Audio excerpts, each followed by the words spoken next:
Welcome. You're listening to the season 5 of the Young Changemakers Podcast. This is a Global Changemakers production. If you would like to know more about the programs and the resources available for you, go check global-changemakers.net. So, Anoka, thank you so much for joining us in the Young Changemakers podcast. You have been very prominent in the environmental activism for a long time, and we're very excited to hear your story, to hear from you, to hear your advice for all the young changemakers that are listening to us today. So, as the first question, I would like to ask you, could you please tell us a little bit about yourself and how did you start your environmental activism?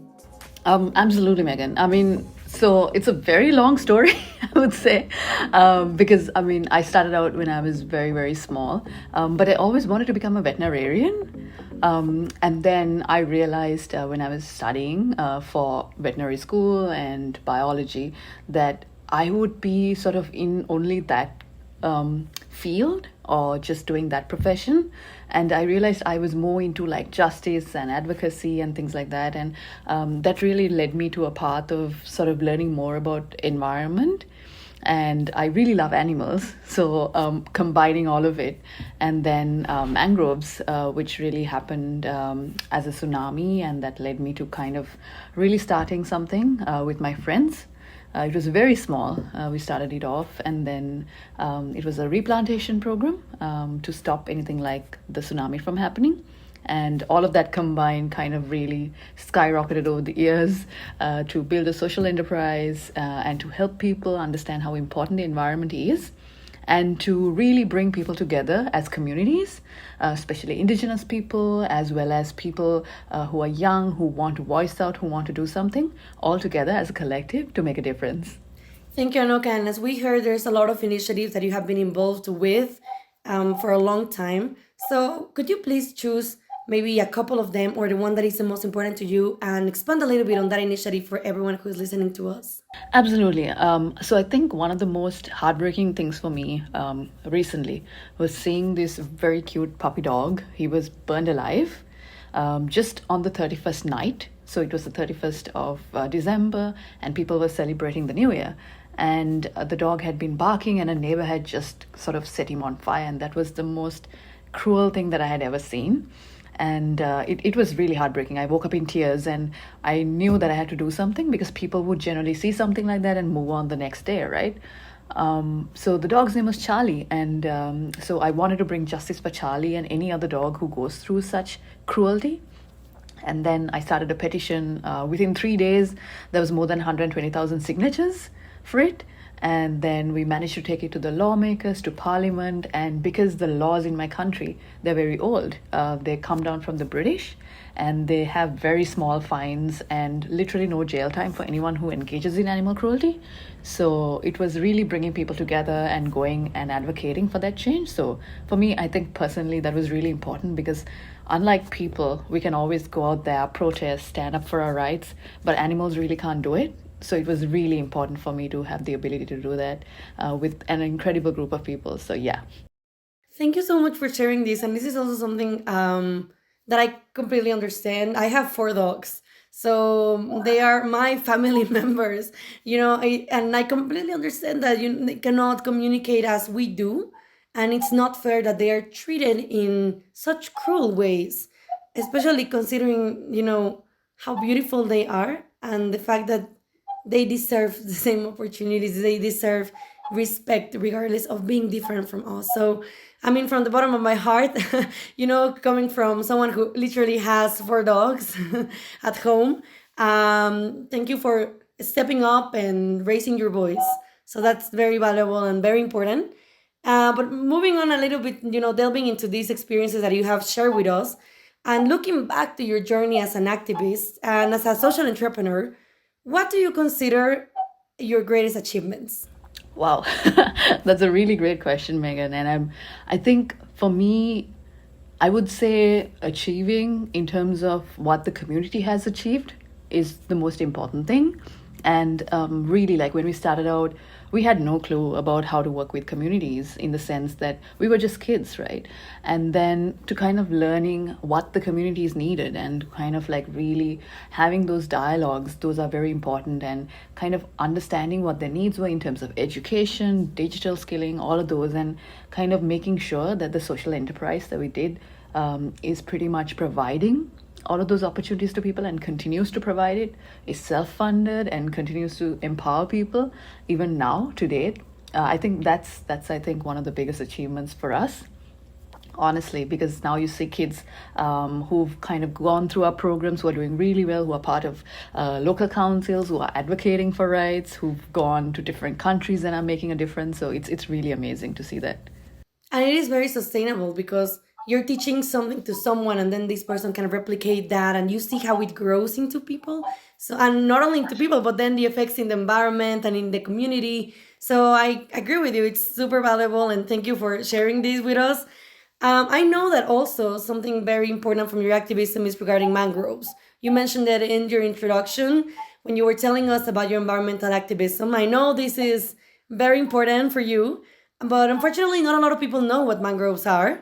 Maybe somebody who is listening to us right now still has questions of what that means. So could you please explain to us what is the importance of mangroves and what is the vital role that they play to achieving sustainable development and combating climate change?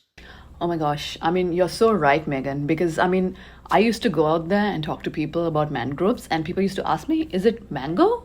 Like, why are you so into mangoes? You know? So, I mean, they sound the same, right? When you sometimes say it. So, for me, I think it was really important, like you said, to help people understand that mangoes and mangroves are completely different species. So mangroves grow mostly in salty areas, in lagoons near the ocean, and they need a certain level of salinity in the water. And there are so many different varieties of mangroves, from Bulgaria, if you want to be really nerdy about the scientific facts, to Sonoratia. So there are different species.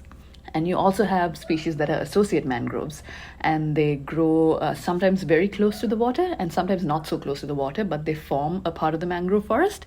And it's really amazing to see it, because some of these trees, they produce fruits that you can actually eat and make products out of as well.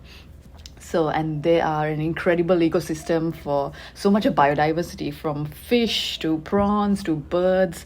You have so many incredible birds that come to mangrove forests across the world.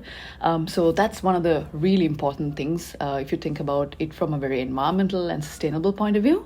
And then they're also carbon sequesters. They take a lot of carbon from the air and they store it down in their roots. And it's so important because right now, as you know, across the world, so many people are having heat waves. Even I'm sweating so much right now because it's really warm. And I know a lot of people, some of my friends in Greece were telling me that half of it is on fire. So given the current climate change situations and all of it, mangroves play a huge role in sequestering carbon and also in the food chain, because it really helps to provide shelter for a lot of the seafood that people eat. And it even is a part of our forests in a way that it helps a lot of biodiversity and cleans up the water. So there are so many really like amazing uses that you get from mangroves if you look at it from a point of how it helps us and how it helps the environment too. So yeah, I think mangroves are really incredible. So yeah, those are some of the ways that mangroves really help us. Thank you. They are incredible. And I'm also very glad that you clarified that mangroves and mangoes are different things. I didn't really think about how similar the words are until you mentioned it. And I'm very glad that we get to understand a little bit more. I wish one day, not very far from today, as quickly as people recognize what a mango is, everyone can recognize what a mangrove is and how important they are. You mentioned it has a lot of functions, right? From food, from the environment, from sequestering carbon. So it's very important. And we need to know this in order to make the change and accelerate the change that we need towards 2030. But you are already accelerating it in many ways. And I know that you have replanted over 40,000 mangroves to sustain livelihoods and improve the environment, which is just impressive. And, many young people are listening to us. And also me, I have this genuine question. How did you accomplish this? how can you replant over 40,000 mangroves? How do you do it? Can you please tell us a little bit more about this process?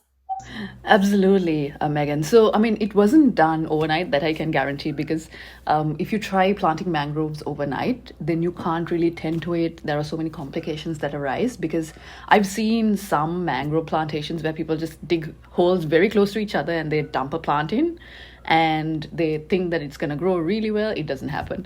So that's one of the problems that we have sometimes when we try to educate people about it as well. But so it was done over a couple of years. We have our own plant nurseries. We work with communities to bring up seedlings. We bring the seedlings together. We do our own plant nurseries, and we also know that there's a failure rate for mangroves. And then something we really did was we partnered with communities, we partnered with different organizations, in the sense that you get very small societies across Asia. They're like small communities, community-made societies. And partnering with them, giving them that information, doing a lot of knowledge and sort of technical transfers with them, and helping them understand how important it was, especially with the village elders, and the religious leaders as well. So kind of having those really kind of like not tough conversations, but being kids, you always don't get taken very serious, right? So it's kind of really facilitating those dialogues and conversations, and kind of spreading the word, so that people sometimes came to us saying, hey, how can we do this? So it really took a lot of effort from the start, but then it kind of snowballed by itself as well, to the extent where we expanded into other countries and all of that. So that really happened with partnerships and collaborations, really. So I think we've been very, very blessed in many ways. So I'm grateful for all of that. But yes, it's a lot of people to people kind of relationships that really helped us get here. Definitely. And also, as you mentioned, approaching the strategic people in the community is also very important. So that also requires a lot of skills. I can tell that you can read the communities and read people very well. But yeah, that's very helpful. Thank you for sharing this with us. Because definitely, as I mentioned, planting that amount, replanting, sorry, that amount is incredible and not very easy to achieve. So thank you for clarifying this. And yeah, just letting everyone know, everyone who's listening, even if something sounds very hard, you can make it, right? Like in this case, when you read it, you hear it, it sounds pretty much impossible, but it's not. But yeah, I just wanted to highlight that for everyone who's listening to us and maybe thinks, I cannot do it, you can. And Anoka is a perfect example. So moving a little bit into the topic of legislation, because, speaking about the protection of mangroves, we have been touching this into many perspectives. We're planting it, communicating its importance, but also legislation is crucial. It is crucial to protect the environment and to protect mangroves. So could you please share a little bit more about the importance of legislation? Absolutely, Megan. I mean, really great question again. Legislation is really important because it helps you protect them in the long run. Even if, like for example, if something happens to me tomorrow and there's nobody to speak about mangroves, the legislation would always be there to protect it, right? So it's so important to kind of advocate for it and stand up for it. And what we did was we worked with a lot of people from the ground, from the grassroots, communities, all of them. We brought everyone together and we kind of really managed to advocate and pressure the government. And to the extent where the president gave a declaration called a gazette, saying that the mangroves are protected species, and that was in 2019, and that was so helpful for us because every time we saw someone harming it, cutting it down, whatever, or we also kind of like work with a bit of vigilante type groups across the country and everywhere, where people take footage of things that people are doing wrong, like cutting down mangroves, and they send it to us, and we can always prosecute them, or we can go for like an environmental justice case against them because of that legislation. So it's really important to have that, because then the law supports you, and it's so much easier to kind of walk into a court and be like, hey, you're doing this wrong thing, and the law says you're doing it wrong too, and the law is on our side. So you either gotta like plant a lot more mangroves, or you gotta like really help or support communities who are protecting them with support that'll help them do it for longer. So yeah, legislation is extremely important. Great question, Megan. No, great answer. Thank you. That's true. Like legislation is crucial because Otherwise, it can be possible that you're doing this effort, but there's nothing to back it up. And I think, which is something very important about your activism, is that you are doing it very sustainable. Like you make it very not centered on one person. And if that one person is not here, everything is over. But you find ways to make it last forever or make it, as I was saying, sustainable. The fact that if maybe one person unfortunately cannot keep communicating about the importance of mangroves, then there's already a law to back it up. And people can act as citizens, police, or take action, and there's something to back it up. So thank you for delving into this. It's also very, very important. And I was wondering, you have been in the topic of protecting mangroves for a long time, and there's been a lot of achievements through this time. But what do you believe nowadays is the biggest gap in mangrove conservation in Asia? Maybe in your country or in Asia in general. I know it's a bit broad, but yeah, given your expertise, I was wondering, what do you think is that thing that mangrove protection hasn't achieved much attention today compared to other environmental aspects? So I think this is an actual issue, not just in Asia, but even in areas that have mangroves across the African region, Latin America, all of it, even in the Caribbean. And that is, a lot of people do try to have mangrove plantations because it's a bit of a hot topic right now, especially with sort of the blue-green strategy and all of it. But a lot of them really lack the expertise in planting it. And I think I touched on it a little bit before as well, because you have this mass scale planting, sometimes 1 million plants in a day or 1,000 plants in a day. And people really miss out on the part that you do need to care for mangroves after planting them for a little bit of time until they grow to a certain height. And even then, you do have a failure rate of about 10%, give or take, depending on the area and the species that you plant, because you do need to do a lot of analysis on what you're planting as well. So there is quite a bit of a scientific gap, I would say, and also in terms of landscape restoration and replantation. So there's a bit of a gap because you can study about mangroves, but if you don't do the work, you won't necessarily know how to do it in real life out there in the wild. So I've seen this happen a few times, and there's so many resources and ways to kind of speak to someone or get that information and avoid that, because there's so much of resources that really go into it, right? In terms of money and effort and time. So it's always best to kind of really make that effort to do it the right way around and maybe plant less or plant as many as you can take care of or get more people involved. So yeah, I think that's definitely a challenge with mangroves. And it's a very important point that you're touching, because if we're going to do something, it's better if we do it well, if we do it informed, because I think it is possible that sometimes, and we have seen it as well in other countries, that maybe politicians or other organizations would say, like, we're going to plant a certain amount of trees in this case, or a certain amount of any other species. And it's not only about planting, it's about, making sure that the right amount is planted, that it is properly maintained afterwards.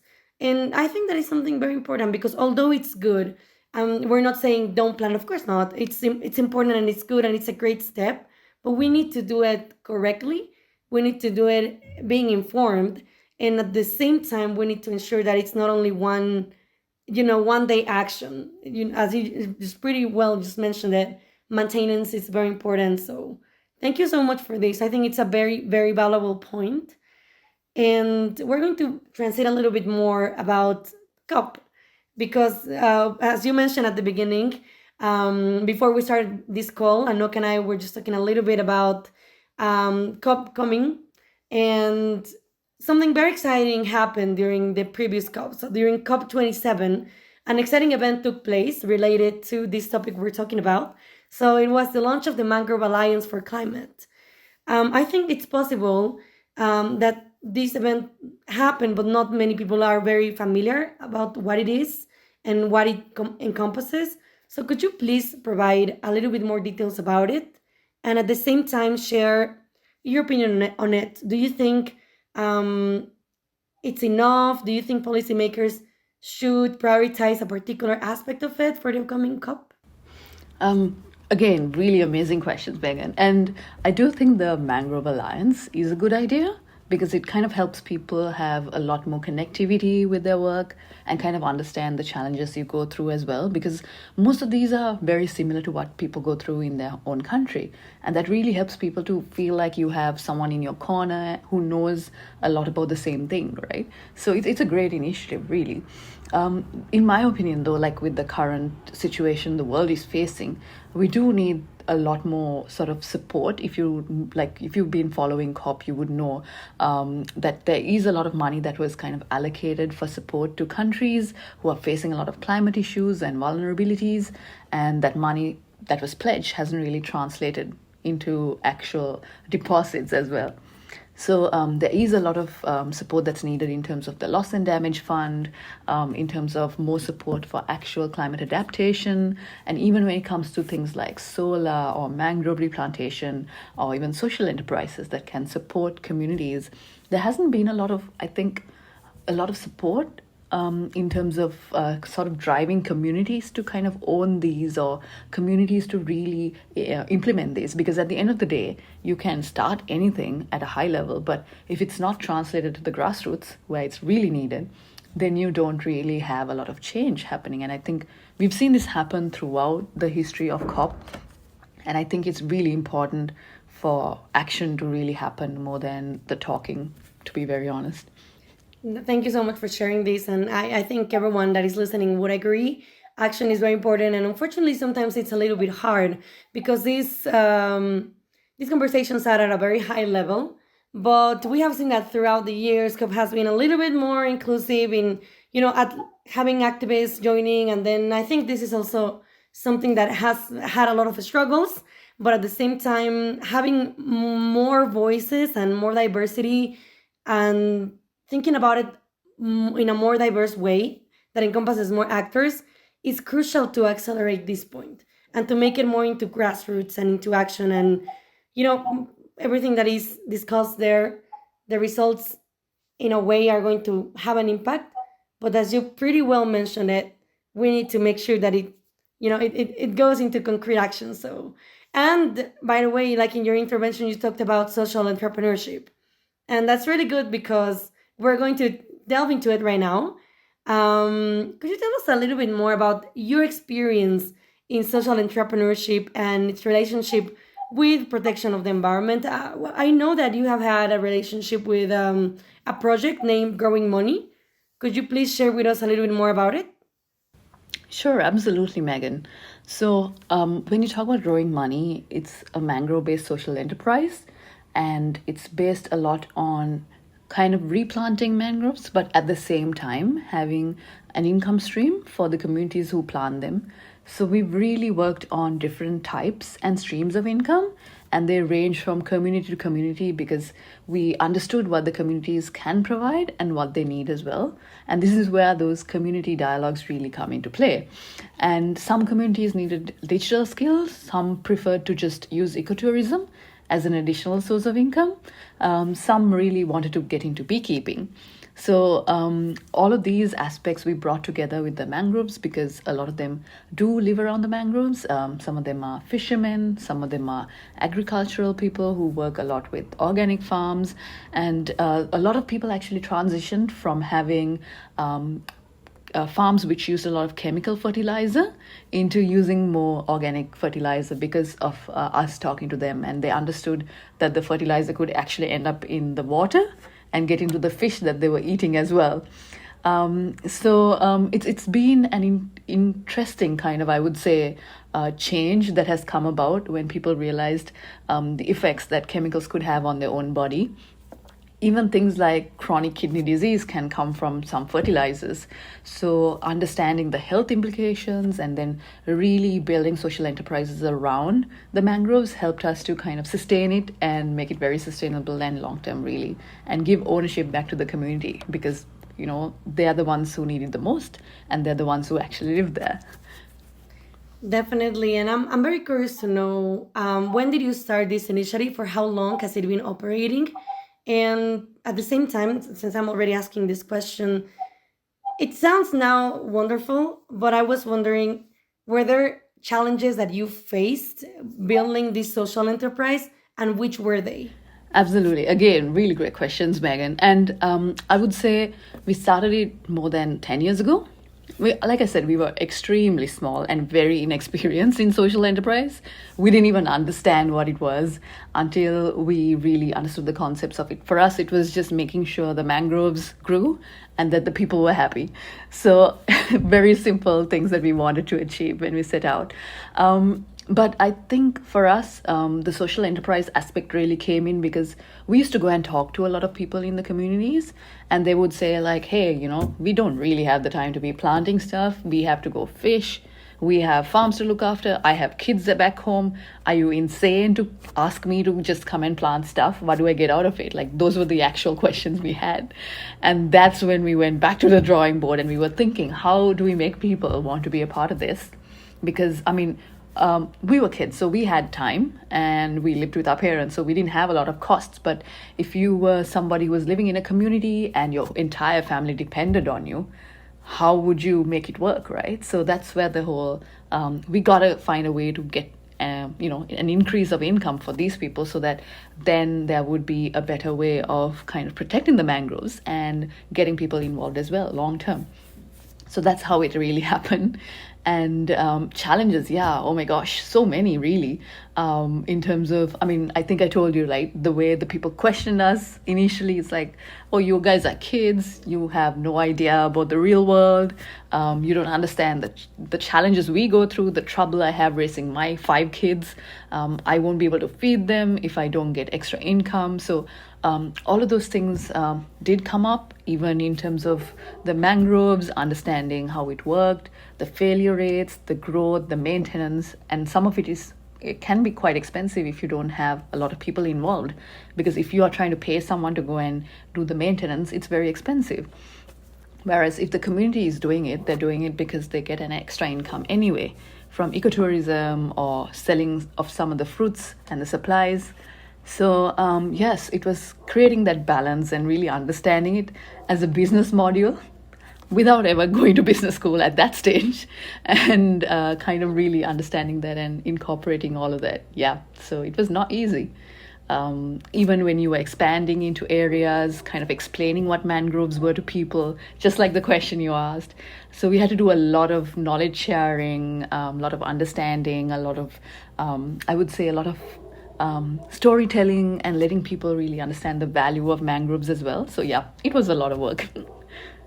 Definitely, it was a lot of work and a lot of effort, but it worked out pretty well. And thank you so much for answering these questions because, as I was saying, and I'm asking these questions because as young people are listening to us, they might be wondering, it sounds amazing, but how do I do it? Or was it easy to start? Or, and I think it's important for them to know that the road is not going to be as simple, but there's going to be challenges that you can overcome. I think this is a perfect example of resilience and of motivation, and you have the spirit of an activist.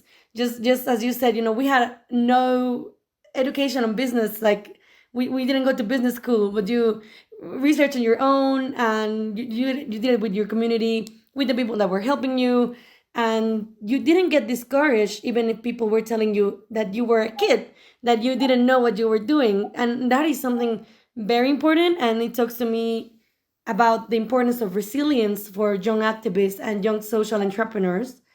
And definitely it's not an easy path, because even if people who advocate for these issues get questioned, if you advocate for these issues as someone young or as a kid, you're going to get double the questions, and you have to be prepared. You have to expect that is a reality, unfortunately.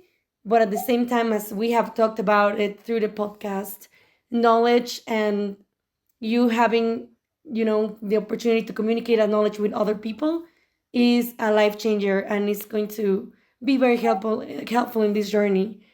So thank you again for sharing this, Anoka. It's very valuable. Thank you so much for the really great questions, Megan. No problem. And, as we have been talking about your experience throughout the years, and now we talked about as well the challenges. And I was just wondering, in your experience as an activist and as a social entrepreneur, what is it that has made you continue even when there's these challenges? When everything seems like it's not working, or whenever you had people telling you you don't know what you're doing, what is it that kept you, interested? What is it that kept you motivated throughout the years? So I think a few things. One thing is, for example, with animal welfare, I kept seeing Charlie's face in my dreams. For me, it was so important because I know there were so many other dogs who were being harassed, beaten, all of that. So for me, I think I have dogs as well, so I know how it feels. And for me, it was important to keep fighting for that. As for mangroves and the rest of the social enterprise and other work, I think the fact that people kind of really benefit from it and they keep coming back, and now people ask us to support them or help them or how they can do it or run something like this. I think that's really motivating for me as a person. And I know that having an incredible team has also helped, in terms of really that you keep motivated, you keep going because you have these great people around you who keep supporting you as well. And like, even through whatever challenges that come, you kind of sit down, you have a cup of tea, or you brainstorm, or you really kind of like work together. So it's been really good in that sense. Yeah. Thank you so much for answering these. And actually, since we're already in a very inspirational tone, I would like to delve into some questions for the young changemakers that are listening to us. For young people that have already started their environmental activism, or that haven't but they want to, what is it something that they can do, maybe from their home, or in a way that is not very hard to begin, in order to protect mangroves? You can do so much, really. I mean, if you use your social media as a voice to speak out about mangroves or even other environmental issues that you care about, be it animal welfare, anything really, you can use your voice. And social media has given such amazing platforms really across, from TikTok to Instagram to whatever you use. You can always do so much with it, and you can get very creative in a way that you kind of really motivate others as well, right? So I do think social media is a great tool for that. But beyond that, you can always kind of bring people together to sign online petitions, kind of advocate online, even do things like citizen sort of policing, things like that you can really kind of start off even at a small scale in your community or something like that. And that really helps, sort of focus on one environmental issue or challenge that you can solve or try to solve with, and bring people together. Because a lot of people love to come together to support a cause, and there are so many people across the world who'd love to do that as well. So it's really great to connect with people, like even with global change makers. I have friends that I've made who remain lifelong friends, who still support our work. So things like that really help you kind of keep going on. And bring people together for sort of partnerships, collaborations across borders, just from your own home. And that's what makes everything so incredible. Definitely, you can make a change. And I think you touch a very important point, and it's the fact that many young people have access to technology, and many people from this generation has, in a way, grew with technology, and they know how to use it in ways that are not as practical, or are that other generations struggle a little bit more. So I think it is a very important advice, and yeah, definitely agree with it. I wanted to delve into a topic, if you feel comfortable, because I think it's helpful for young people to know about this. I know that you personally have used social media to bring change, and you did it about a case of harassment in your country. If you feel comfortable and you want to talk about it, could you please share with the audience how is it that you use social media in this precise scenario to bring change? Absolutely. I mean, really amazing question, Megan. So, I mean, for me, I was actually going to a meeting that day, and this person who was driving a tuk-tuk, he started. So, a tuk-tuk is a small vehicle that a lot of people use in South Asia and some parts of East Asia as well. I'm not sure if it's there in other countries, so forgive my sort of ignorance on that. But yeah, this guy just started following me and started to harass me. And for some reason that day, I mean, I always have my phone with me, but I just kind of had enough because I had heard about a case where a girl got killed after being harassed by somebody because she had turned him down when he wanted to date her. I mean, it's ridiculous, right? You have the right to say no. And I mean, this guy should have gotten the sort of idea that I was not interested because I was, driving and minding my own business. And for me, I think something really like exploded within me at that moment. I was like, I'm just going to take a video of this because I really need to make sure that I complain to the police with evidence. And to be very honest, that was the first time I had been to the police to make a complaint of that sort. And I took the video, I went to the cops and I sort of made that complaint and I took it to courts because what people try to do is they try to kind of take it away so that it's easier for them to get away with it and continue to get away with it. But then it went to courts and it kind of became a part of law because law has this thing called law of precedent, which I think a lot of people are really using now, even with the environment right now. And that makes it a part of law. So if someone else underwent the same thing that I was going through, they don't have to go through the whole process of going to courts. They can cite that and be like, this person did XYZ and this is the actual fine or jail time or everything that they need to go through. So it was, I think I didn't think of all that at the point of time when I was just recording it, because for me, it was just, I had had enough and I don't want other people to go through it. And that was the whole point of me making the complaint. But I think it really, really helped a lot of people come out and speak about their experiences. And a lot of women, not just in my country, in other countries also reached out about the harassment they go through and how now they use their phones to kind of make evidence of the people who are harassing them and using it to make complaints, because there were people who apparently couldn't get things like sort of restraining orders against people. And now phones and technology really has been helping so many women and people who identify as women as well. So it's incredible, I think. Thank you so much for sharing this. And it's very important I wanted to delve into this so that people can know the many uses of technological devices and how is it that they can relate to activism and they can foster changes. We talked about social media. How is it that social media is a tool to communicate, a tool to educate, a tool to create partnerships, but also a tool, not precisely social media, but the resources that we achieve from technological devices. How is it that they can be evidence and they can lead to changes just as it happened with your own experience? So thank you so much for sharing this. And unfortunately, we are almost in the end of this podcast episode, but we cannot leave today's episode without a very important question that I wanted to ask you for you to share with all young people that are listening. What is it that you would recommend? Or in other words, what advice would you give to all young people that are listening and that hear your story and say, I want to be, a social entrepreneur, or I want to be an environmental activist? What advice would you give to them? So I would say do what makes you the happiest and what kind of, makes you wake up in the morning thinking, I'm living my life the way I want to. I think that's really important, especially when it comes to mental health. I know a lot of people are going through a lot as well. So it's so important to really understand what you're fighting for and to kind of really embrace it in a way that is healthy for you and is also really important for you as a person, is aligned with your values, and to kind of really fight for it with people who care about it as well. So yes, find your tribe, find your people.